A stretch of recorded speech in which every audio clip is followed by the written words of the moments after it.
Okay, guys, and we're back with another episode of the Seth Solo Side Quest.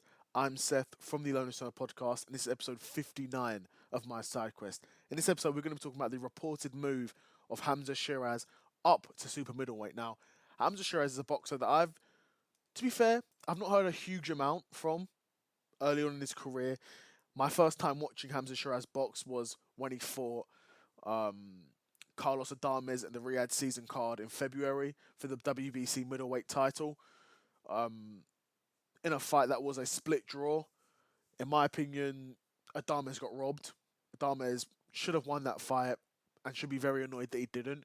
But Hamzah Sheeraz, undefeated prospect, he's 21 and 0, 17 knockouts. And obviously, there's rumours in that fight that he injured his hand early on in that fight, which very well may be the case because looking at his record and then looking at that performance, something wasn't right there, right? But Carlos Adames did a very good job in that fight, and like I said, should have won. But we're now hearing rumours coming out of Hamzah Sheeraz's camp, and he's promoted by Frank Warren that Hamzah Sheeraz wants to move up to super middleweight. Now, he's a tall middleweight. I haven't got his exact dimensions here, but you could tell even in the fight against Adames, he's quite a tall, rangy fighter. Um, and him wanting to go up to super middleweight, it's obvious what reason he's doing that for. It's clearly for the Canelo fight, right?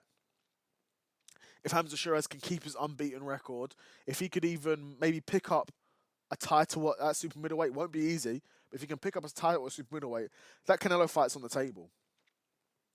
And Canelo would beat him quite handedly, in my opinion. Um, and and Shiraz would get a huge payday, and he could either carry on boxing or sail off into the sunset.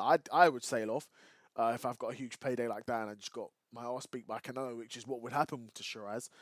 I would just sail off, but fair enough. I mean, what he's doing, he's clearly dodging Adames because immediately, if you've got a split draw with a guy, you want to rematch him.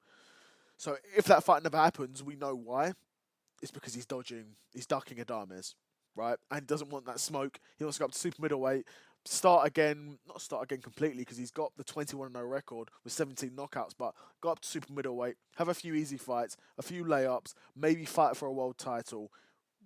If he can win that world title, or if he can face Canelo for the world title, then you're eating, right?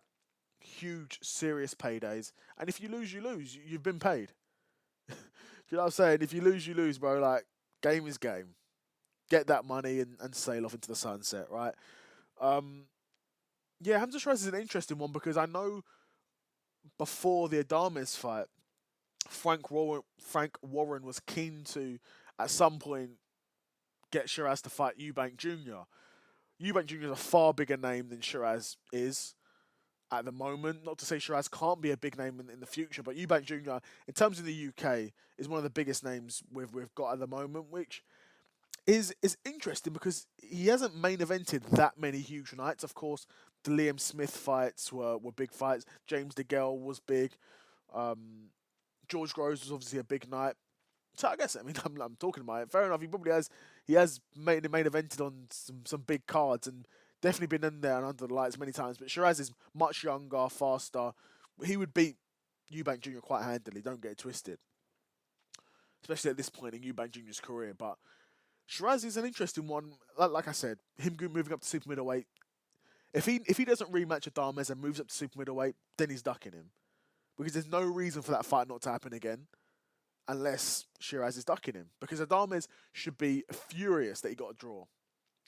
And Shiraz, to be fair to him, should want to prove that this was, yeah, I did get a hand injury. I want to run it back and show people that I can really knock this guy out. So, interesting situation. I mean, immediately my thought was, well, split draw, they have to run it back. But it's boxing and money talks. And think of it from the boxing promoter's point of view. Okay, we risk a rematch with Adames. If he loses, we're low-key cooked. If he beats Adames, which he couldn't do the first time, if he beats Adames this time, then okay, great. Then we can keep on moving. But it's a risk that they probably don't want to take. It's a risk Frank Warren clearly doesn't want to take if he wants to move him up to super middleweight.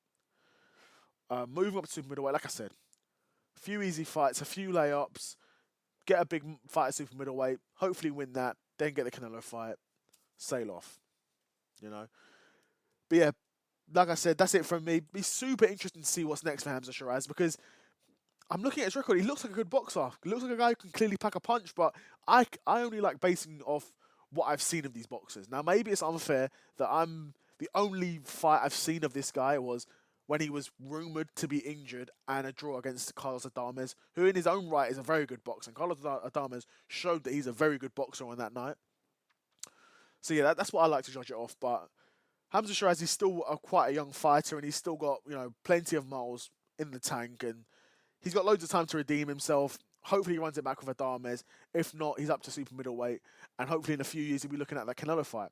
But yeah, that's it from me. Another episode of the Seth Solo Side Quest in the bag, episode 59, and I'm out. Peace.